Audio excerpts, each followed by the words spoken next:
हरि ओम. ओंकार योग यूट्यूब चॅनलमध्ये मी आनंद. सर्वांचं मनापासून स्वागत. आज आपण शरीरातले वेगवेगळे चक्र जाणून घेणार आहोत. ही चक्र म्हणजे काय तर ऊर्जा केंद्र, एनर्जी सेंटर्स. ही चक्र असतात कुठे? आपला पाठीचा कणा म्हणजे स्पायनल कॉलम मध्ये आणि आपल्या शरीरातल्या वेगवेगळ्या अवयवांवर ही चक्र परिणाम करतात. आपल्या उपनिषदांमध्ये असलेली चक्राची स्थानं आणि मॉडर्न सायन्सनुसार असलेली प्लेक्सस याची स्थानं एक्झॅक्टली आयडेंटिकल म्हणजे बरोबर मिळती जुळती आहेत. तर यातलं पहिलं चक्र कुठलं ते आता बघूया. मूलाधार चक्र. मूलाधार चक्राचं ठिकाण कुठलं, स्थान कुठलं आहे? आपलं गुदद्वार आणि जननेंद्रिय याच्यामध्ये, म्हणजेच ॲनस आणि पेनिस किंवा व्हजाइना याच्यामध्ये, पेरिनियम आजच्या भाषेत, त्या ठिकाणी हे मूलाधार चक्र आहे. प्रत्येक चक्राला एक पाकळ्या आहेत. पाकळ्या म्हणजे कॉर्ड्स म्हणू आपण त्याला, तेवढे फाटे आजच्या भाषेत.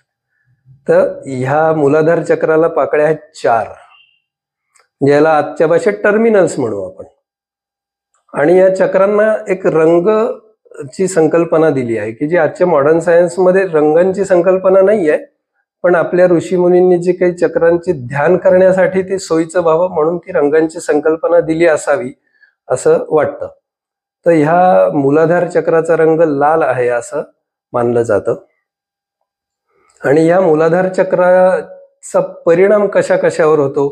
आपली उत्सर्जन संस्था म्हणजे एक्सक्रिटरी सिस्टीम, त्यानंतर जनन संस्था, या संबंधित जेवढी काही अवयव आहेत त्याच्यावर या मूलाधार चक्राचा परिणाम होतो.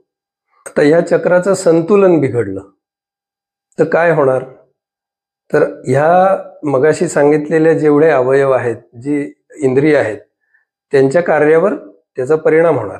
चक्राचं संतुलन बिघडलं किंवा चक्र ब्लॉक झालं तर काय होतं?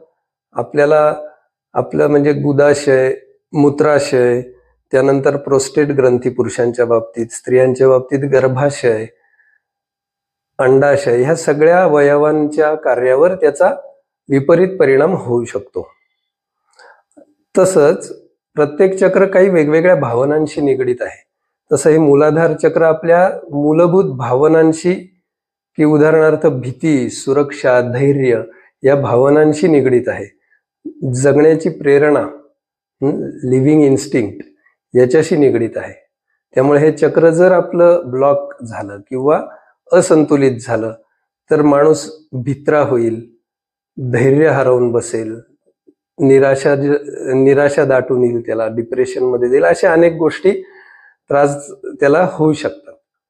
आता हे चक्र संतुलन नसेल तर ते संतुलित करायचं कसं? तर या प्रत्येक चक्रासाठी एक बीजमंत्र, असा बीजमंत्र म्हणजे एक अक्षर सांगितलेलं आहे.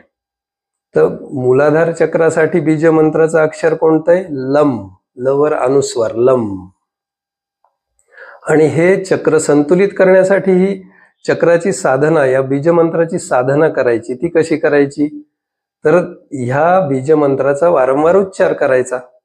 तो कसा करायचा? ओंकाराला जोडून करायचा. म्हणजेच ओम लम, ओम लम, ओम लम,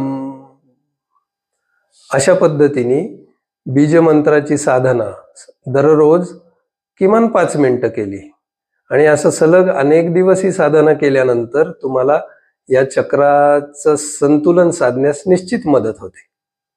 अशीच आपण एक एक चक्र बघत जाणार आहोत वेगवेगळ्या व्हिडिओमध्ये. हा व्हिडिओ आवडला असल्यास लाईक करा, चॅनलला सबस्क्राईब करा आणि शेअर करा. हरि ओम.